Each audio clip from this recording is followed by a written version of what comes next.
நம்மளுக்கு துணையா தான் அது இருக்கும், ஃப்ரெண்டா தான் நமக்கு இருக்கும். அது நம்மளை ஒன்றும் செஞ்சிடாது. இது வந்து மனுஷனா படைக்கப்பட்டது இல்லை, இது வந்து கடவுள் படைப்பு. சிங்கம், கரடி, யானையெல்லாம் கொண்டாந்து நம்ம வீட்டில் வச்சுக்க முடியாது. எதை வைக்கணுங்கிறது கடவுள் கொடுத்த ஐதீகம் இது. அதனால இந்த ஜீவன் நம்ம கூட இருக்கிறதுனால நம்ம ஒன்றும் எதுவும் நம்மளுக்கு ஆயிடாது. தயவு செய்து இதை வந்து இனப்பெருக்கத்தை குறைக்கிற மாதிரி தெருவுக்கு தெருவு ஒரு 100 50 இருக்கப்பட்டவங்க எவ்வளோ நாள் கொடுங்க, ஒரு 10 ரூபா நாள் கொடுங்க. அந்த காசுல வசூல் பண்ணி அதுக்கு ஆப்ரேஷத்தை பண்ணி விடுவோம். எங்களை மாதிரி எவ்வளோ பேர் நேசிக்கிறவங்க இருக்காங்க, அதுக்கு சாப்பாடு வைக்கிறவங்க இருக்காங்க.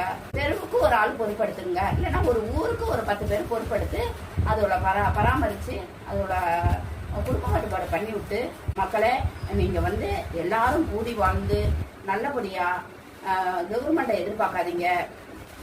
கவர்மெண்ட்டே செய்யறத செய்யட்டும்.